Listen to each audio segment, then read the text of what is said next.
show this morning. This video will probably stay up for no longer than 24 hours, depending on once we get to the end of this live show, which will be a short show, by the way. I'm going to be on air about half an hour. Depending on how it goes, and if I feel as though the show went to the point where I'm not going to catch a strike for this information. This is a notice to YouTube. The purpose of the show is not to display an insensitivity to the victims or survivors of, can't say the word because algorithms will pick it up, but you guys know how to read. Rather, this will be an open discussion bringing to the surface some unexplained but profound synchronicities that seem to demonstrate some form of continuity between events, and I should add in here, that were separated by over a decade. Since YouTube provides a platform for survivors and the public to discuss recent events, even trending such videos from mainstream news sources, of course, interviews with the survivors, so on and so forth, the same courtesy and freedom should be given to those that hold a spectrum of viewpoints, as long as the consideration and sensitivity is afforded the victims. Now, we're not going to make any claims about these events. I'm simply going to present to you evidence about the events, and you can decide what that evidence means. Any attempt to silence this open discussion to favor one side will be construed as a discriminatory act and met with legal action. Now let's take a look at what we found. And hopefully you guys are sitting down for this, because I simply couldn't believe what I was seeing here. What you're looking at is Exhibit 630. This was found in Adam Lanza's home. It was a newspaper clipping, and it was talking all about, let's make sure we're connected before I go on with this. Very good. Refresh this. This is a newspaper clipping from Adam Lanza's home, Exhibit 630. This was published. It is on the internet. I don't think anyone has found this yet.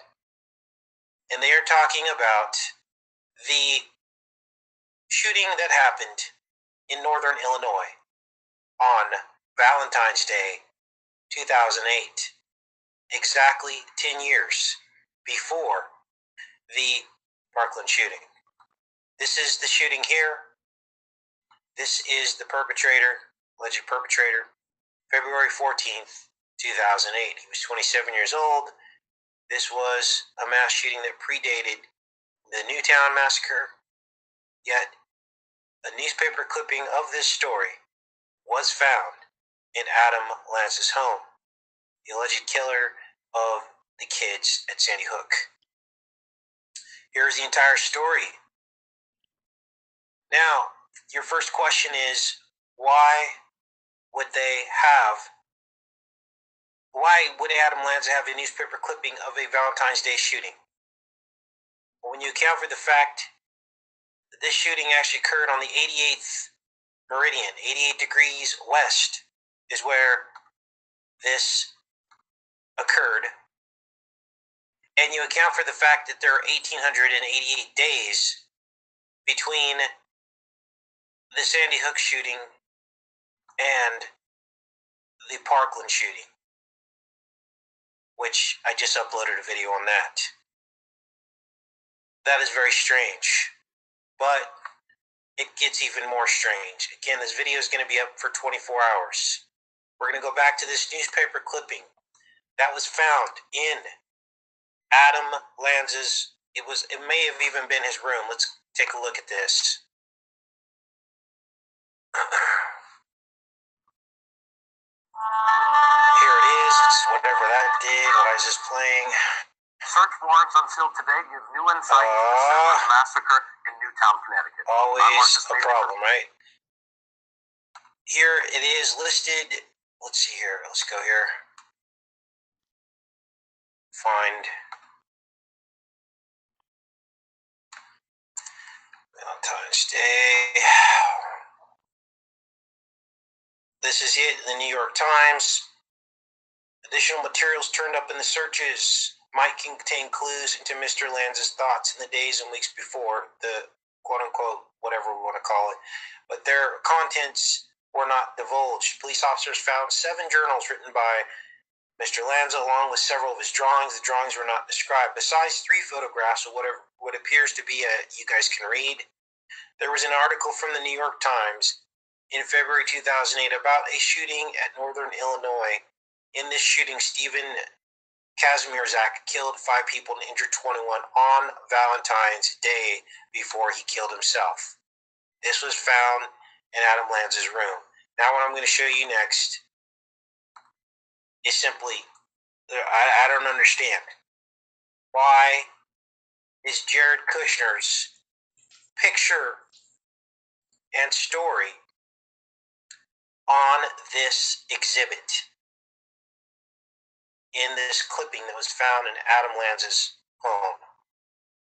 Now this is eerie because this was found back in 2012, yet the story was referencing a shooting that happened 3 years earlier, and it had been kept. So this wasn't like just the daily paper that they found. This was a kept clipping. And next to this story of the shooting on Valentine's Day in 2008 is a picture and story about Jared Kushner, which of course is the son-in-law of Donald Trump. Back in 2012, when nobody knew who really Jared Kushner was. He was like a rich kid.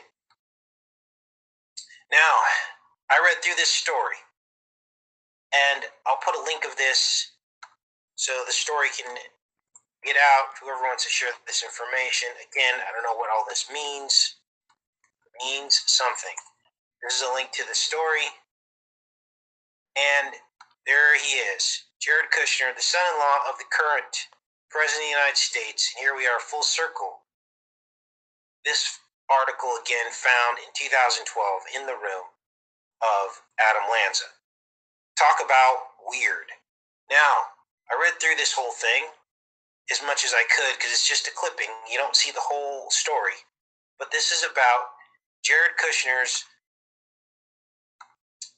business interest in the New York Observer. He actually purchased the New York Observer and was running this Politicker network. Okay, and this was all about politics, like a political blog. Okay, now here's a little bit of information on it, but I think the key points is that Kushner basically purchased the Observer, and then it went bankrupt.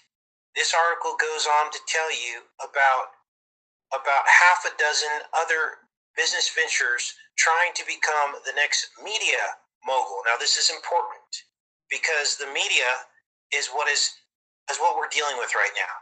Media takeover, silencing all dissenting opinions. You bought this Observer's Politicker blog, and then 50 news bureaus he was creating local news across all these different markets. And then no sooner than he started it, they got shut down. Here he even tells you. Purchase of the Observer in 2006. He was repeatedly tried with mixed results to turn his toy into the center of mini media empire and money-making business. Major launches, quick shutdowns. Now, here's where things get interesting because they go on to tell you all the times that he basically went in, bought up these places, and then shut them down. To me, that sounds like a media takeover, but that's my opinion. This is what large corporations do. They buy things, they shut them down to get rid of the competition. And it even says here, not all the magazines the Observer Media Group promoted failed. Most of them failed. Okay? So, the Observer Media Group is now something that needs to be looked at. And this article goes on and on. Again, this is not some one-off story. This is right out of Business Insider. I'm going to copy this and put it in the chat. Those that want to research this. So this is a bombshell evidence found at the Lanza home contains almost a foreshadowing of the coming president, his son-in-law, hints at a possible media takeover, some kind of basically a going in and shutting down, buying up and then shutting down all local media in the New York area and other markets. And this is where everything sits. Now, this is eerie stuff, guys. This is the kind of stuff that has some teeth to it. And for those that want to investigate this further, now it's out there. Hopefully, the way I presented this, there is no bullying going on here. We're just bringing up things that we're seeing. I'm not making any wild assumptions about who died and who didn't. I'm not making any assumptions about actors or anything like that. I'm simply presenting this very bizarre synchronicity, and people can decide with their own free thinking what all this means. I'm going to pop out of the chat for about 5 minutes. I don't want to make this video too long so that it can get shared and maybe other channels can pick this up. This is huge. I don't think anyone's caught this yet. Why is Jared Kushner in a 2008 magazine clipping next to a mass shooting in Adam Lanza's room? Let's look at some of these other things that were found in the home. There's a list of evidence. Okay, the day of the shooting, agents from the Federal Bureau of Investigation interviewed a person who said Mr. Lanza rarely left his room. Witnesses consider him a shut-in and avid gamer. Plays Call of Duty. Now, this was Lanza's profile online. Cain bread. Now, we all know about Cain. We all know about the serpent seed. We all know what the word bread means. B-R-E-D. And the bloodline of Cain. And how that links into this, not quite sure. Apparently, he was a very avid gamer, racked up all these kills and deaths, and apparently he did it without any cheats. That was a big deal. This is public knowledge. So, we have this media, his quest to become a media mogul. We'll see how all that materializes out over the Trump presidency in terms of if he's made any progress. There's the politicker, I guess you call it. And we covered Adam Lanza. All right. There's one other thing that I wanted to tell you guys about, and that is that Lanza, when he was a child, wrote a story about a woman with a cane that went around shooting everybody with her cane. And it was reported to school, and he got in trouble for it. Again, that is public knowledge if you want to dig deeper into that. Now that fits into Cain bread. So that's about it. Let me pull up this chat. Link isn't working, says Gio.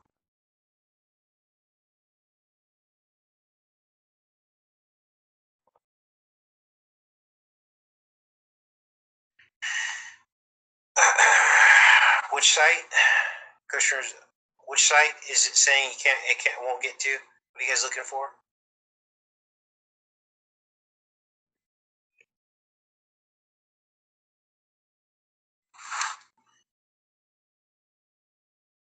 Having some computer issues here too on top of it.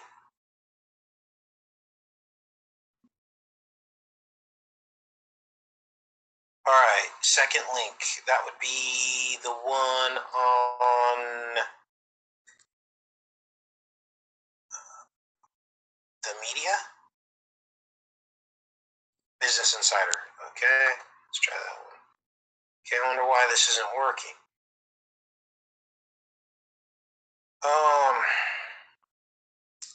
Well, here's what I recommend.